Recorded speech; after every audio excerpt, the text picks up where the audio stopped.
যুদ্ধ থামানোটা সবার আগে লক্ষ্য হওয়া উচিত।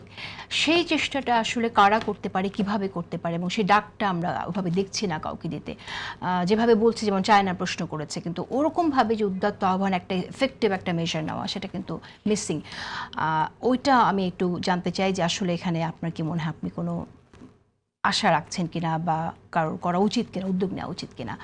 উদ্যোগ তো নেওয়া উচিত। যেমন কি বলবো, যে জাতিসংঘ তো জাস্ট গেলে সাক্ষী গোপাল ছাড়া তার কোনো রোল নাই। সো এখানে বড় বড় দেশগুলি, যার শক্তিশালী দেশ যেমন চায়না বা রাশিয়া, যদি একটা শক্তিশালী অবস্থান নিত, তাহলে কিন্তু একটু হয়তোবা আশার আলো দেখা যেত। কিন্তু তা কোনো দিন করবে না। পৃথিবীতে আপনি এই পর্যন্ত সেকেন্ড ওয়ার্ল্ড ওয়ার পরে কোনো দেশকে দেখবেন না আর এক দেশের জন্য যুদ্ধ করে। এটা শুধুমাত্র ইউএসএ করে, ইসরায়েলের কারণে। এটার কারণ হচ্ছে আইপ্যাক। এটা আপনি ভালো মতো জানেন হয়তোবা।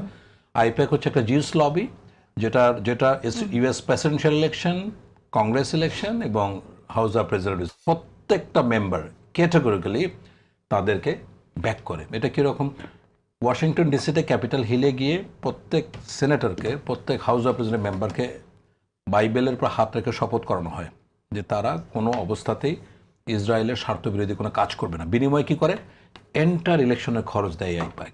আইপ্যাক কিন্তু আজকে না, 1955 থেকে কাজ করছে। আগে ওরা দলীয়ভাবে করতো, কোনো সময় ডেমোক্র্যাট, কোনো সময় রিপাবলিক, এখন ইন্ডিভিজুয়ালি করে। যে কারণেই আপনার ইউএসএ বাধ্য হয় বারবার ইসরায়েলের স্বার্থ রক্ষার ক্ষেত্রে সরাসরি যোগদান করার জন্য। তাহলে এখন দেখুন, চায়নার কোনো প্রয়োজন নাই তো। চায়নার এখানে খেলা তো মজা আছে তো। চায়না চাইবে যে ওয়ারটা দীর্ঘায়িত হোক, কারণ ইউএস যত ধরনের প্রবলেম, চায়নার জন্য এটা সুখবর। তো প্রবলেম হলো আমাদের মতো তৃতীয় বিশ্বের যারা দেশ, আমাদের না আছে ভবিষ্যৎ চিন্তা। এখন দেখুন, একটা নতুন সরকার আসছে, এখন শপথ নেবে। এখন শপথ নেওয়ার তো সময় নাই। সামনে এক সপ্তাহের পরে যে ভয়াবহ একটা ক্রাইসিস তৈরি হতে যাচ্ছে বাংলাদেশে। আমাদের এনার্জি সিকিউরিটি কোথায়? আমাদের ইস্টার্ন রিফাইনারিতে মাত্র 15 দিনের আপনার ক্রুড অয়েল, সব কিছু মিলে 1 মাসের, রাইট? অলরেডি 1 মাস যখন চলে যাবে, যুদ্ধ যখন 15 দিন পার হয়ে যাবে, তখন 400 থেকে 500 মিলিয়ন ডলারের একটা ঘাটতি হবে, ডেফিসিট হবে, রাইট? এবং যদি 1 মাস হয়, $1 বিলিয়ন। $1 বিলিয়ন আমাদের কি প্রত্যেকটা আইটেমের ক্যাশ ফ্লো, মানে কস্ট ফ্লো, একটা মুদ্রাস্ফীতি আছে, প্রত্যেকটা আইটেমের দাম বেড়ে যাবে। এবং অলরেডি ক্রুড অয়েলের দাম আজকে সম্ভবত 80 পার হয়ে গেছে।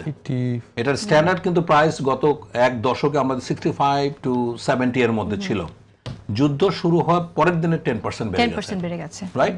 এবং এইটা ধারণা করা হচ্ছে যে $100 চলে যাবে পার ব্যারেল।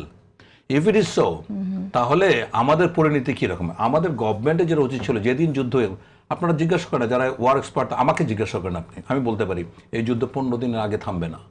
এখন যে মিনিমাম বলেছে ডোনাল্ড ট্রাম্প 4 থেকে 5 সপ্তাহ, এবং ইরান চাচ্ছে এটা মান্থস টুগেদার ড্র্যাগ করার জন্য।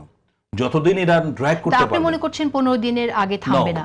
তার মানে আপনার মধ্যে একটা আশা আছে যে 15 দিনের মধ্যে থেমে যাবে, সেটা নিয়েও তো শঙ্কা আছে। যদি মানে মার্কিনেরা যুদ্ধটা থামায়, তবেই থামবে। এটা কি, this can lead to impeachment of Donald Trump. Already 100% Democrats তার বিরুদ্ধে, অ্যান্ড 50% লিবারেল তার বিরুদ্ধে চলে গেছে। তার মানে কি, যদি 1/3 হয়, 1/3 যদি ইমপিচমেন্টের জন্য প্রস্তাব নিয়ে আসে, তাহলে সে বড় চ্যালেঞ্জ। আজকে রাতে কিন্তু খুব গুরুত্বপূর্ণ সিদ্ধান্ত হচ্ছে মার্কিন যুক্তরাষ্ট্রে। তারা অলরেডি ডোনাল্ড ট্রাম্পকে ডেমোক্র্যাটরা দায়ী করেছে, আপনি অলরেডি আপনি সীমা লঙ্ঘন করেছেন। এবং POTUS, the president of the United States, যেটা আসার জায়গা আমি বলছি, এই প্রেসিডেন্ট ইলেকশনের পরে পোটাসকে Pentagon, CIA, state department, single student তাদেরকে ব্রিফ করে একটা জিনিস বলা হয়, mister president, this is the limit, you cannot go beyond this. আপনি দেখুন ক্যাপিটাল হিলে যে ঘটনাটা ঘটলো, ক্যাপিটাল হিলে এই ঘটনা যেটা ঘটেছে, এটা মানে চিন্তা করা যায় যে ডোনাল্ড ট্রাম্প শেষ সময়ে লোকজন অস্ত্রশস্ত্র নিয়ে দখল করতে গেল, তখন মানে চিফ অফ জেনারেল স্টাফ বলেছে যে mister president, we are loyal to you so long you are constitutional. এখন অলরেডি মার্কিন যুক্তরাষ্ট্রের পলিটিশিয়ানরা, অ্যানালিস্টরা বলেছে প্রেসিডেন্ট অলরেডি 2টা জায়গায় সংবিধান ভায়োলেট করেছে। এক হচ্ছে নিকোলাস মাদুরোকে তুলে নিয়ে আসছে, দ্বিতীয়ত হলো যে মিডনাইট হ্যামার যে অপারেশন করেছে, এটার অনুমোদন নেয় নেই।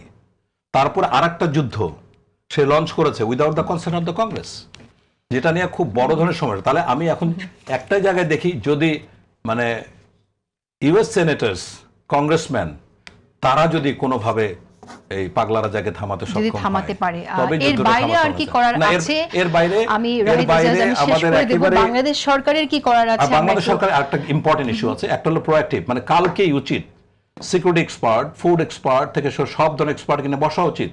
পার্লামেন্টে 12 তারিখে সেরিমোনিয়াল ওথ হবে, তারপরে এই সময় কিন্তু বাংলাদেশের হাতে নেই, এক সপ্তাহ পরে ভয়াবহ একটা পরিণতি বাংলাদেশে আসতে যাচ্ছে। সুতরাং সবাইকে নিয়ে এখনই কৃচ্ছতা সাধনের দিকে যেতে হবে, রেশনিং করতে হবে, লোডশেডিং করতে হবে না, প্রয়োজন কিন্তু বোধে। সেই উদ্যোগ মনে হয় শুরু হয়ে গেছে, যেটা আমরা দেখলাম যে আলোকসজ্জা পরিহার ও ব্যক্তিগত গাড়ি ব্যবহার না করার অনুরোধ এটা খুবই ইনসিগনিফিকেন্ট, জানিয়েছে। আপনি মনে করছেন ইনসিগনিফিকেন্ট? এটা খুবই ইনসিগনিফিকেন্ট। তারপর আরেকটা কাজ গুরুত্বপূর্ণ যেটা করতে পারতো, যে বাংলাদেশ বিশেষ দূত পাঠিয়ে মিডল ইস্ট কান্ট্রিগুলোকে কনভিন্স করে একটা জায়গায় যে তোমরা ডিফেন্সিভ কিছু হলে করো, but don't go for retaliation, তোমরা গিয়ে ইরানে অ্যাটাক করতে যেও না। এটা করতে হলে হবে কি, মানে যুদ্ধটা পুরো মিডল ইস্টে একদম ম্যাসিভ আকারে ছড়িয়ে যাবে। ওকে।